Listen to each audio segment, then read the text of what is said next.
Hello friends, welcome to IICS platform. आज है 14th of सितंबर और 14th ऑफ सितंबर करेंगे हम करंट अफेयर के MCQ। Without wasting our time video start करते हैं। First question, what is Delhi declaration recently seen news.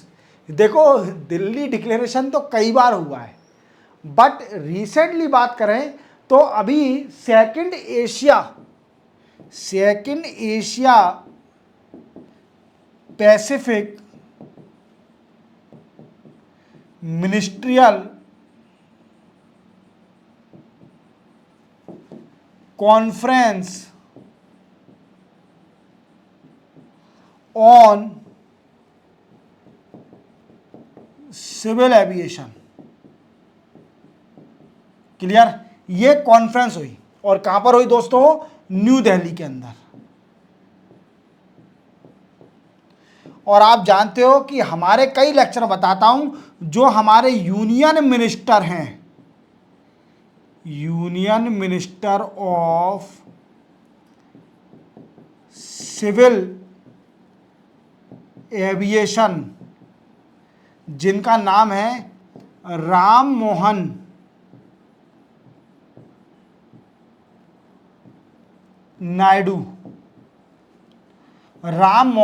Naidu, इन्होंने एड्रेस किया, क्लियर, इस कॉन्फ्रेंस को, जो कि second Asian Pacific ministerial conference, जिसमें डिफरेंट कंट्री आई थी ऑन सिविल एविएशन। और मैं आपको 2-3 लेक्चर से बता रहा हूं इस कॉन्फ्रेंस के बारे में। अब मोदी साहब ने, जो हमारे देश के PM हैं, नरेंद्र मोदी साहब ने इस कॉन्फ्रेंस में दिल्ली डिक्लेरेशन डिक्लेयर कर दिया।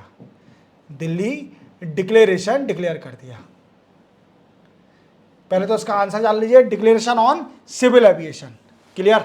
अब ये क्या है दिल्ली डिक्लेरेशन, इसका मेन मोटिव क्या है और इसका एम क्या है? दोस्तों, एक और चीज मैं आपको बताना चाहूंगा कि जो हमारा इंडिया है वो third largest civil aviation market in world.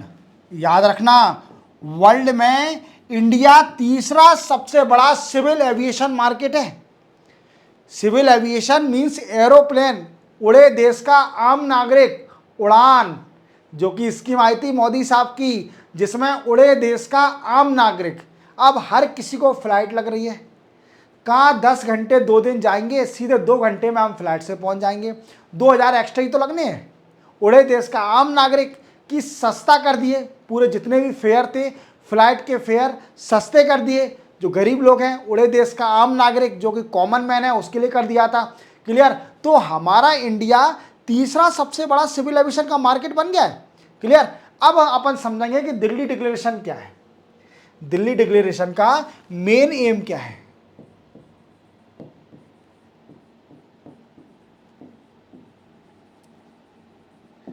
अब दिल्ली डिक्लेरेशन, इसका मेन एम है enhance regional cooperation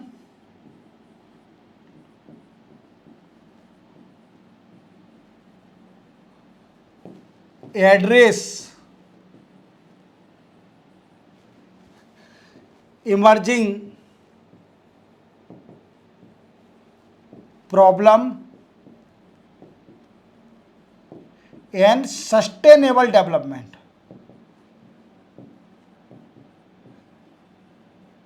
Delhi declaration का ये एम है, याद रखोगे। और ये कॉन्फ्रेंस हुई थी second Asian Pacific conference, ministerial conference on civil aviation. इसका मेन एम था रीजनल कनेक्टिविटी। ये शायद मैं आपको पहले बता चुका हूं, regional connectivity and increase infrastructure of civil aviation.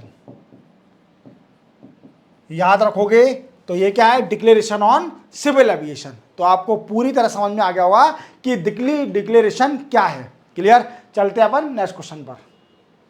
Next है, which country is hosting 2024 quad meeting. देखो दोस्तों, पहले तो आप क्वाड समझ लीजिए क्या है। मैं हर लेक्चर बता रहा हूं, फिर से रिपीट करूंगा, जो मेरे नए स्टूडेंट हैं उनको डिफिकल्टी नहीं होना चाहिए। क्लियर? देखो क्वाड क्या है, एक रीजनल ग्रुप है 4 कंट्री का, जिसमें यूएसए, इंडिया, जापान और ऑस्ट्रेलिया, ये 4 कंट्री का एक रीजनल ग्रुप है, जो कि जिसका aim to free Indo Pacific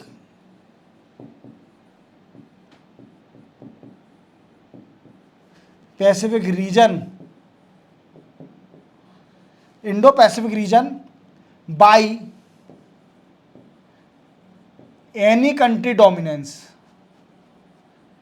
sir ये समझ में नहीं आया कि एनी कंट्री डोमिनेंस क्या है। Dominance, clear? ये समझ में नहीं आया कि सर ये डोमिनेंस क्या है, एनी कंट्री डोमिनेंस। जो लास्ट का आपने वर्ड बताया है वो क्या है?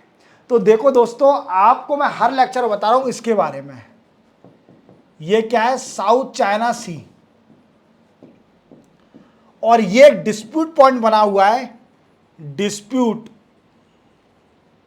Between China and south east Asian country. South east Asian country के बीच में इशू बना हुआ है। क्लियर? साउथ चाइना सी। और जो साउथ चाइना सी है, ये स्ट्रेटेजिकली इंपोर्टेंट सी है, स्ट्रेटेजिकली इंपोर्टेंट सी। क्यों? क्योंकि यहां से 55% ग्लोबल ट्रेड पास होता है। क्या होता है दोस्तों? 55% ग्लोबल ट्रेड पास होता है साउथ चाइना सी से। अब क्या है दोस्तों, ये डिफिकल्ट पॉइंट बन गया है among the country of the world, चाहे यूएसए हो, चाहे इंडिया हो, चाहे ऑस्ट्रेलिया हो, चाहे जापान हो। और चाइना जो कंट्री है, इसका हर कंट्री के साथ, जितनी भी इसके बॉर्डर टच करता है, हर कंट्री के साथ इसका डिस्प्यूट चल रहा है ऑन बॉर्डर एरिया। जैसे इंडिया के साथ डिस्प्यूट चल रहा है, दीपसांग प्लेन है, धिमचक वैली है, या फिर पेंगोंग लेक है, और गलवान वैली है। ये सारे इंडिया के इशू हैं। लद्दाख, जो ईस्टर्न लद्दाख में, ये सारे हैं। तो ये सारे डिस्प्यूट पॉइंट हैं बिटवीन इंडिया और चाइना। ऐसे ही मंगोलिया चल रहा है इसका इशू, रसिया के साथ चल रहा है, जापान के साथ चल रहा है, इवन जो साउथ ईस्ट एशियन कंट्रियाँ हैं, मलेशिया, सिंगापुर, इनसे इसका इशू चल रहा है। क्लियर? जैसे वियतनाम है, वियतनाम से इशू चल रहा है इसका। तो ये सारी कंट्रियाँ, इनसे इशू चल रहा है साउथ चाइना सी के ऊपर। किसके ऊपर? साउथ चाइना सी के ऊपर इसका इशू चल रहा है। क्लियर? अब क्या है कि क्वाड बना था ये सब फ्री करने के लिए, इंडो पैसिफिक रीजन को फ्री करने के लिए, कि किसी भी कंट्री का डोमिनेंस नहीं हो। अब इसकी 4th मीटिंग होने वाली है। वो कहाँ होगी 2024 में? तो वो हो रही है दोस्तों अमेरिका में। कहाँ पर? यूएसए में। अब आपके मन में डाउट आ रहा होगा कि सर हमने तो ये पढ़ा था कि 2024 की क्वाड की मीटिंग तो इंडिया में होने वाली है, जनवरी के मंथ में इंडिया में होने वाली है। पर क्या हुआ, ये क्वाड की मीटिंग स्वैप हो गई। मींस इंडिया ने बोला कि अभी हम कैपेबल नहीं है क्वाड की मीटिंग कराने के लिए, क्योंकि इलेक्शन थे 2024 में, तो इलेक्शन कराना बहुत ज़रूरी है, इसमें हम बिजी हैं। तो आप इसको अभी यूएसए में करा लीजिए 2025 में। 2025 में इंडिया होस्ट करेगी। ठीक है? तो याद रखना, जो 4th क्वाड की मीटिंग है वो यूएसए में होने वाली है। क्लियर? चलते अपन नेक्स्ट क्वेश्चन पर। नेक्स्ट है, which state government propose to provide 10% reservation to retired Agniveer in group C and group D state post. देखो दोस्तों, इनको जानते होंगे, ये उड़ीसा के सीएम हैं, जिनका नाम है मोहन चरण मांझी।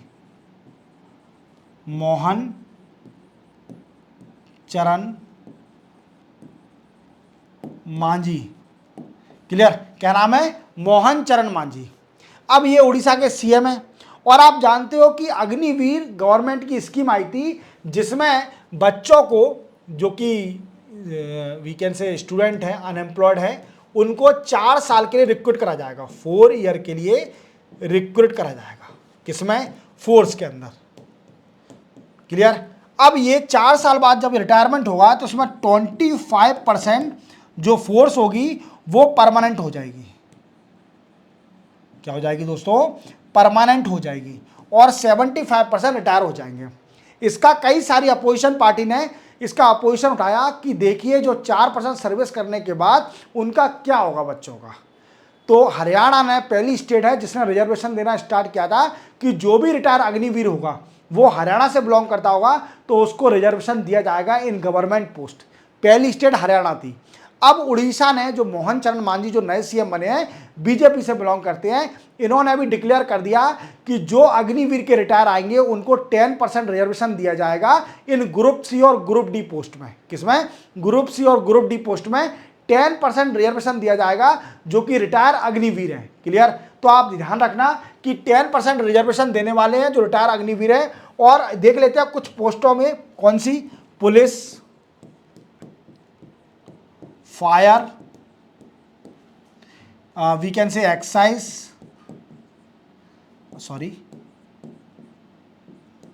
एक्साइज, फॉरेस्ट, ईटीसी, इनमें इनको पोस्ट मिलेगी। याद रखोगे। चलते अपन नेक्स्ट क्वेश्चन पर। तो इसका आंसर क्या है? उड़ीसा। क्लियर? चलते अपन नेक्स्ट क्वेश्चन। नेक्स्ट है विच मिनिस्ट्री लॉन्च रंगीन मछली एप्लीकेशन। देखो रंगीन मछली, आप जानते हो कि आप अपने घर में कभी कभी एक एक्वेरियम लाते होंगे जो कि डेकोरेशन के लिए रहता होगा। एक एक्वेरियम लाते होंगे, ornamental aquarium.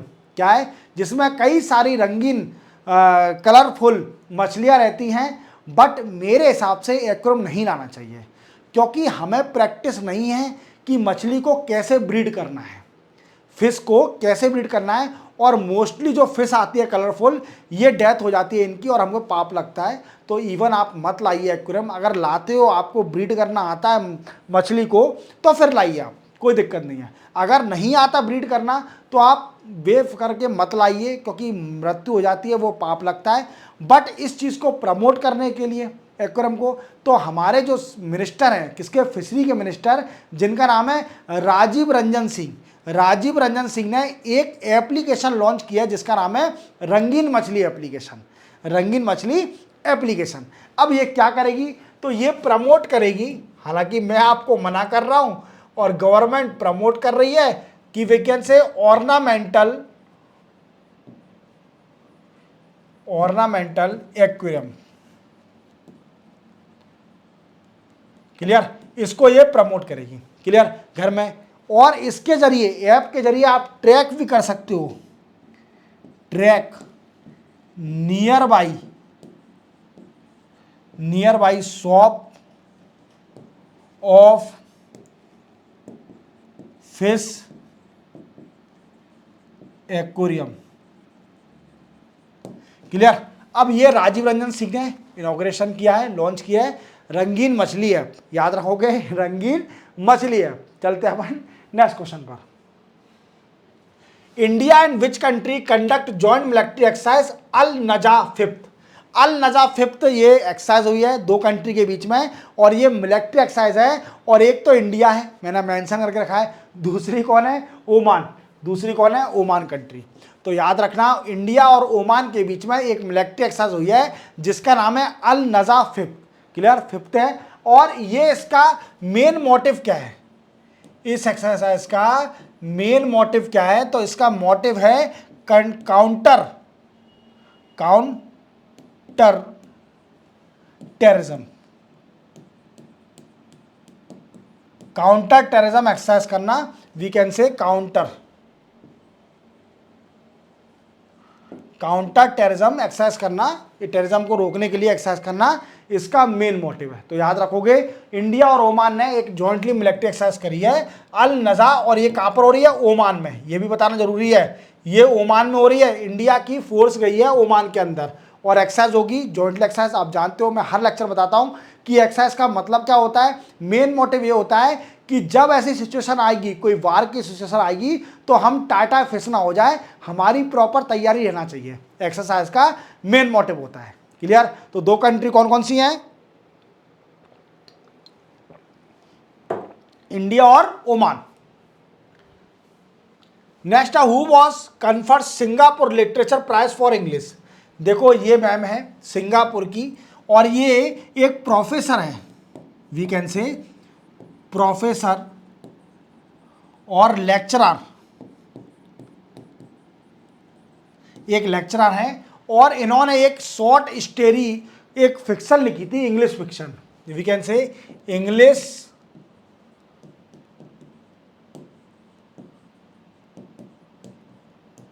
Fiction of short story, जिसका नाम था 9 यार्ड साड़ी। याद रखोगे, 9 यार्ड साड़ी इसका नाम था, और ये मैम है, इनको अवार्ड दिया गया है इसी नोवेल के लिए, literature, Singapore literature prize for English. और ये मैम है प्रसन्ती राम। कौन है? प्रसन्ती राम। और ये इंडियन ओरिजिन है, सिंगापुर में रहती हैं और सिंगापुर में प्रोफेसर हैं, पहले थी। इन्होंने एक बुक लिखी थी इंग्लिश पर, जिसका नाम था 9 यार्ड साड़ी, और इसके लिए इनको सिंगापुर लिटरेचर अवार्ड मिला है फॉर इंग्लिश। क्लियर? और राम जो नाम है इनका, क्या नाम है? प्रशांति राम। क्लियर? चलते अपन नेक्स्ट क्वेश्चन पर। How many year of school boy participate in Subroto international football tournament? देखो, एक सुब्रोतो इंटरनेशनल फुटबॉल टूर्नामेंट होता है जिसमें इंटरनेशनली स्कूल बच्चे पार्टिसिपेट करते हैं। स्कूल इंटरनेशनली स्कूल बच्चे पार्टिसिपेट करते हैं। क्लियर? और पार्टिसिपेट करने के साथ इवन और क्या करते हैं? फुटबॉल है, और under 17, we can say under 17 बच्चे पार्टिसिपेट करते हैं, फुटबॉल खेलते हैं। क्लियर? तो सुब्रोतो और न्यू दिल्ली में हुआ है।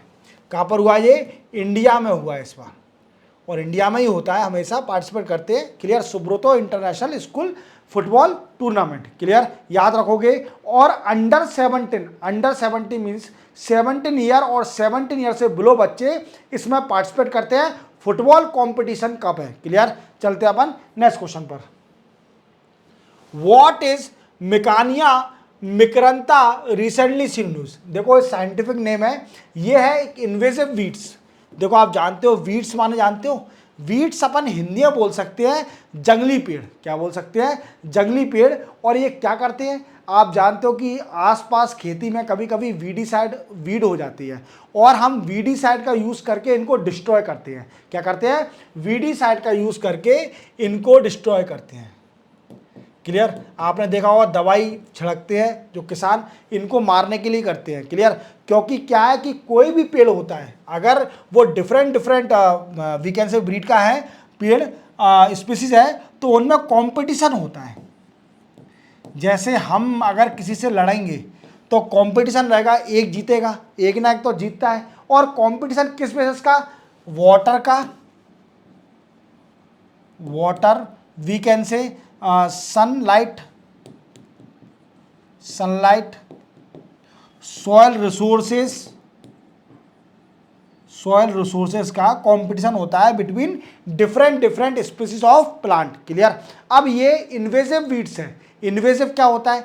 मीन्स दूसरी कंट्री का जब कोई भी पेड़ हमारी कंट्री में उग जाता है तो वो इन्वेसिव कहलाता है। मीन्स अब वो उस पर्टिकुलर एरिया का पेड़ नहीं है, वो कहीं से आ गया है, उसका बीज सीड्स आ गया है और वहाँ पर हो गया है, वो इफेक्ट कर सकता है इंडिजीनियस, जो कि पेड़ है वहाँ के इंडिजीनियस, उनको इफेक्ट कर सकता है, कंपटीशन हो सकता है और रिसोर्स का डिस्ट्रॉय कर सकता है इन्वेसिव वीड्स। क्लियर? तो इसको ख़त्म करना है, और ये इसका नाम है मिकानिया मिकरंता। क्लियर? इन्वेसिव वीड्स है, याद रखना। इसी के साथ 14 सितंबर के करंट अफेयर के एमसीक्यू कंप्लीट होते हैं। मिलते हैं हम परसों मंडे को, तब तक के लिए जय हिंद।